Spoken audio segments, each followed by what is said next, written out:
গণ অধিকার পরিষদের কোনো আইডেন্টি ক্রাইসিস নাই। আমাদের নেতাকর্মীরা চাঁদাবাজি করছে না, লুটপাট করছে না, দখলদারিত্ব করছে না। আমাদের নেতাকর্মীরা নৈতিক জায়গা বিসর্জন দেয়নি। না, আমরা তো উদার। আমরা তো বলি নাই যে গণ অধিকার পরিষদের নাম রাখতে হবে। আমরা তো বলি নাই যে এনসিপির নাম রাখা যাবে না। এই ধরনের কথা তো আমরা বলি নাই। তোর স্বার্থে আমরা এক হওয়ার সিদ্ধান্ত নিয়েছি। দেখেন, শুধুমাত্র এনসিপি এবং গণ অধিকার পরিষদ এই দুটি দলের মধ্যে আলোচনা হয়েছে। বাকি যে আলোচনাগুলো আসতেছে এটা সঠিক না। পরে আমার কাছে মনে হয় নৈতিক জায়গায় রয়েছে, আদর্শিক জায়গায় রয়েছে। এনসিপি এবং গণ অধিকার পরিষদের মধ্যে একীভূত হওয়ার আলোচনা অত্যন্ত পজিটিভভাবে অগ্রসর হচ্ছে এবং আমরা উভয় দলের যারা শীর্ষ নেতৃবৃন্দ আমরা বৈঠক করেছি এবং আমরা সিদ্ধান্ত নিয়েছি আমরা একসাথে পথ চলব। তো এক্ষেত্রে মূল বিষয় হলো যে আমাদেরকে ছাড় দিতে হবে, আন্তরিক হতে হবে, একে অপরকে মর্যাদা দিতে হবে, একে অপরের প্রতি ভালোবাসার বহিঃপ্রকাশ ঘটাতে হবে এবং একে অপরকে গ্রহণ করার মানসিকতা থাকতে হবে। এখনও পর্যন্ত সেগুলো দৃশ্যমান এবং আমরা গত প্রায় ৫ দিন আগে যে মিটিং করেছি সেখানে নাহিদ ইসলাম ছিলেন, তাদের শীর্ষ নেতৃবৃন্দ আরও যারা রয়েছে তারা ছিলেন এবং আমাদের যারা শীর্ষ নেতৃবৃন্দ নুরুল হক নূর সহ আমরা ছিলাম। আমরা আলোচনা করেছি এবং প্রাথমিকভাবে সম্মত হয়েছি আমরা এক হতে চাই। তো সেক্ষেত্রে কোন নামে এক হব? এনসিপি প্লাস গণ অধিকার পরিষদ ইকুয়াল নিউ নেম, নাকি এনসিপি প্লাস গণ অধিকার পরিষদ এই দুটির মধ্য থেকে যে কোনো একটি নাম গ্রহণ করা? এখনও পর্যন্ত এটা আলোচনার মধ্যে রয়েছে, এটা এখনও চূড়ান্ত হয়নি। দ্বিতীয়ত, নেতৃত্বের জায়গায় কারা আসবে? নুরুল হক নূর, নাহিদ, আক্তার নাকি আমরা? দেখেন, আমরা যেটি বলেছি যে নেতৃত্বের মধ্যে একটা চমৎকার অ্যাকোমোডেশন থাকতে হবে। আপনারাও একটি দল, আমরাও একটি দল। আমরাও যেভাবে রাজপথে লড়াই করেছি আপনারাও করেছেন। আমাদের উত্থান আপনাদের উত্থান প্রায় একই রকম। 2018 সালের কোটা সংস্কার আন্দোলন থেকে 24 সালের গণঅভ্যুত্থান পর্যন্ত আমরা একসাথে কাজ করেছি। 2023 সাল পর্যন্ত তাদের অনেকে ছাত্র অধিকার পরিষদে রাজনীতি করেছে। আমরা যখন নরেন্দ্র মোদীর আগমন বিরোধী আন্দোলন করি তখনও একসাথে করেছি। 2019 সালে ডাকসু নির্বাচন, যেখানে নুরুল হক নূর ভিপি ক্যান্ডিডেট ছিলেন, আমি জিএস ক্যান্ডিডেট ছিলাম, সেই প্যানেল থেকে নাহিদ ইসলাম, আক্তার হোসেন তারা নির্বাচন করেছেন। অর্থাৎ আমাদের যে সম্পর্ক সেটা রাজপথের সম্পর্ক। আমাদের দল এবং তাদের দলের নেতাকর্মীরা মনে করে যে আমরা এক হলে আমরা বাংলাদেশে ভালো কিছু করতে পারবো এবং এই নেতৃবৃন্দের যে আকাঙ্ক্ষা সেই আকাঙ্ক্ষার বাস্তবায়ন করার জন্যই মূলত আমরা বসেছি এবং পজিটিভ আলোচনা করেছি এবং সেক্ষেত্রে নেতৃত্বের জায়গায় কারা আসবে সেটা নিয়ে কোনো চূড়ান্ত সিদ্ধান্ত হয়নি। বাট আমরা এর আগেও প্রস্তাব রেখেছিলাম যে নুরুল হক নূর এবং নাহিদ ইসলাম তাদের নেতৃত্বেই নতুন দল হতে পারে বা যে নামে আমরা থাকি না কেন সেই পার্টির ফরমেশনটা হতে পারে। এখনও পর্যন্ত চূড়ান্ত হয়নি, কি হবে সেটা আলোচনার মধ্যে রয়েছে। আজকে যেহেতু নুরুল হক নূর চিকিৎসার জন্য সিঙ্গাপুরে গিয়েছেন, আক্তার হোসেন তিনি প্রধান উপদেষ্টার সাথে জাতিসংঘে গিয়েছেন, তারা ফিরে আসার পরে আমরা আবার বসবো এবং আমাদের মধ্যে যারা নেতাকর্মীরা রয়েছে পজিটিভ আলোচনা চলছে। আমরা আশাবাদী যে আমরা ছাড় দিয়ে আমরা একে অপরের কাছে আসতে পারবো। নেতৃত্বে কারা আসবে, দলের নাম কি হবে সেটি নিয়ে এখনও পর্যন্ত চূড়ান্ত হয়নি। বাট এতটুকু আমি স্পষ্ট করি, আমরা এনসিপিতে যোগদান করছি, যেটি নিয়ে কয়েকটি গণমাধ্যমে নিউজ হলো, এটা আসলে সঠিক না। আমরা কেন এনসিপিতে যোগদান করব? আমরা একটি দল। হ্যাঁ, আমরা বড় হওয়ার জন্য একসাথে হতে পারি, বড় হওয়ার জন্য একীভূত হতে পারি, আলোচনা করতে পারি, আলোচনার ভিত্তিতে সিদ্ধান্তে আসতে পারি। কিন্তু কেউ যদি মনে করে যে গণ অধিকার পরিষদের অবস্থা খারাপ হয়ে গেছে যে কারণে এনসিপিতে যাবে, গণ অভ্যুত্থানের পরে গণ অধিকার পরিষদের বিরুদ্ধে কোনো চাঁদাবাজি নিউজ আছে, দখলদারিত্বের নিউজ আছে, আমরা কোনো হাঙ্গামা করেছি, আমাদের কি রাজনীতি এতটাই খারাপ হয়ে গেছে যে মানুষ আমাদেরকে পছন্দ করতেছে না? দেখেন, আমরা হাসিনার সময় আক্রমণের শিকার হয়েছি, এখনও হচ্ছি। নুরুল হক নূরের উপর, আমাদের নেতাকর্মীদের উপর আক্রমণ করা হয়েছে, এই সময় এসে আমরা বিচারটা পাচ্ছি না। তার মানে কি আমাদের উপরে আসলে এত ক্ষোভ কেন? এর মূল কারণটা হলো যে আমরা সবসময় ন্যায়ের পথে থাকি। আমরা বলেছি যে হাসিনার পতন হয়েছে, ফ্যাসিবাদকে নির্মূল করতে হবে এবং বাংলাদেশে আওয়ামী লীগ এবং জাতীয় পার্টি রাজনীতি করতে পারবে না। অর্থাৎ আমরা শুধুমাত্র হাসিনার পতনের মধ্যেই আমরা সীমাবদ্ধ ছিলাম না।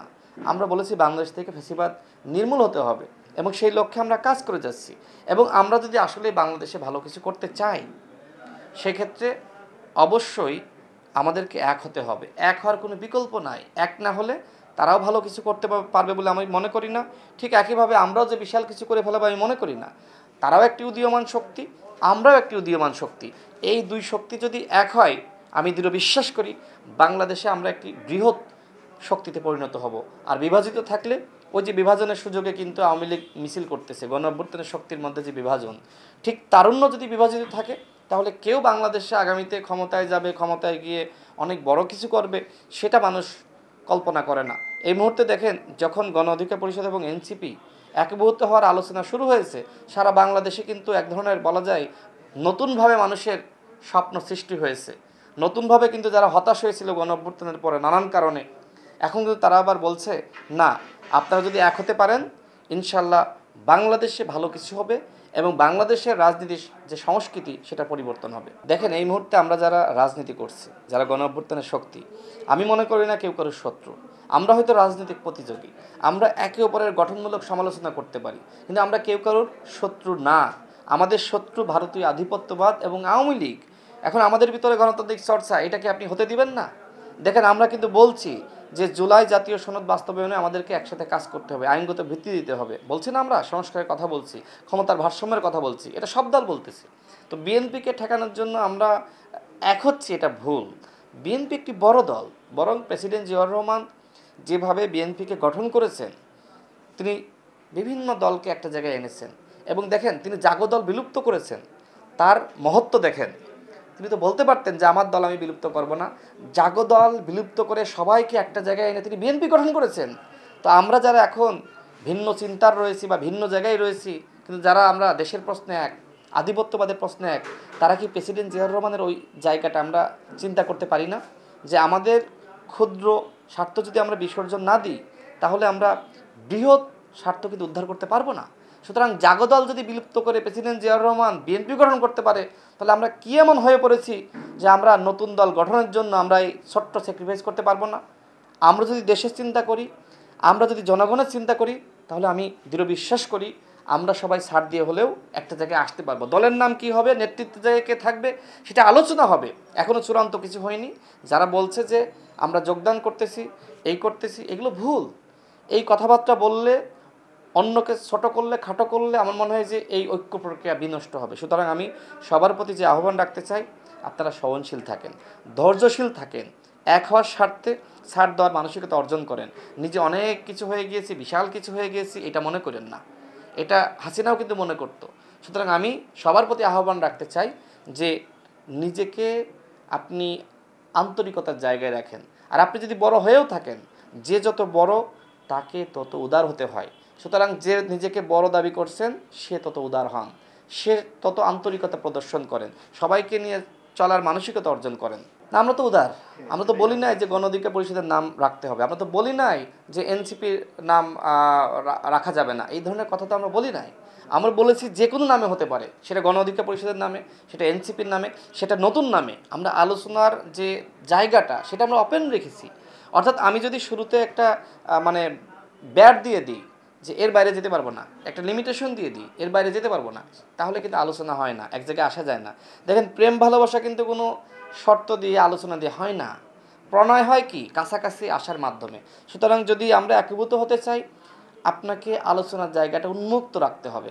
আপনি যদি মনে করেন যে গণ অধিকার পরিষদ এনসিপিতে যোগদান করবে, তাহলে এখনই আমি ডিনাই করে দিচ্ছি যে গণ অধিকার পরিষদ এত পচে যায়নি, এত মরে যায়নি, এত দুর্বল হয়ে যায়নি যে এনসিপিতে যোগদান করতে হবে। এটা যারা বলছে তার মিথ্যাচার করছে। বরং আমরা একীভূত হওয়ার আলোচনা করেছি, এক হওয়ার আলোচনা করেছি, কোনো যোগদানের আলোচনা আমরা করি নাই এবং করতেও চাই না। যদি কেউ এইভাবে তুলে ধরে যে আমরা যোগদান করতেছি, তাহলে আমি এখনই ডিনাই করতেছি। আমরা যোগদান করতে চাই না, আমরা এক হইতে চাই, একসাথে পথ চলতে চাই। এই জন্য আমরা স্যাক্রিফাইস করতে রাজি আছি। আমি বলে দিয়েছি যে আমরা আন্তরিক। সুতরাং আপনাদেরকে আন্তরিক হতে হবে, আপনাদেরকে ছাড় দিতে হবে, আলোচনা ওপেন রাখতে হবে। আলোচনা একটা লিমিটেশনের মধ্যে আনলে এক হওয়ার আলোচনা বাদ দিতে হবে। দেখেন, শুধুমাত্র এনসিপি এবং গণ অধিকার পরিষদ এই দুটি দলের মধ্যে আলোচনা হয়েছে। বাকি যে আলোচনাগুলো আসছে সেটা সঠিক না। বাকি কোনো দলের সাথে আমরা আলোচনা করি নাই। আমরা মনে করি এই দুটি দল এক হলে দ্বিতীয় ধাপে অন্যান্য দলের সাথে আলোচনা হতে পারে। সুতরাং গণমাধ্যমে যে খবর আসতেছে এটা সঠিক না। শুধুমাত্র এনসিপি এবং গণ অধিকার পরিষদের মধ্যে আলোচনা এসেছে। অনেকে হয়তো অন্য নাম যুক্ত করে দিচ্ছে, বাট আমি দায়িত্ব নিয়ে বলছি এগুলো সঠিক সংবাদ না। শুধুমাত্র এনসিপির শীর্ষ নেতৃত্ব এবং গণ অধিকার পরিষদের শীর্ষ নেতৃত্বের মধ্যে আলোচনা হয়েছে এই দুটি দলকে একটা জায়গায় আনার জন্য। অন্য কোনো দলের ব্যাপারে বিন্দু পরিমাণ আলোচনা হয়নি। গণ অধিকার পরিষদের কোনো আইডেন্টি ক্রাইসিস নাই। গণ অধিকার পরিষদ গণ অভ্যুত্থানের পরে আমার কাছে মনে হয় নৈতিক জায়গায় রয়েছে, আদর্শিক জায়গায় রয়েছে। আদর্শিক জায়গা থেকে ন্যূনতম বিচ্যুত হয়নি। আমাদের নেতাকর্মীরা চাঁদাবাজি করছে না, লুটপাট করছে না, দখলদারিত্ব করছে না। আমাদের নেতাকর্মীরা নৈতিক জায়গা বিসর্জন দেয়নি। দেখেন, গণ অভ্যুত্থানের পরে অনেকে টাকা পয়সা তদবির বাণিজ্যের সাথে যুক্ত হয়ে পড়েছে।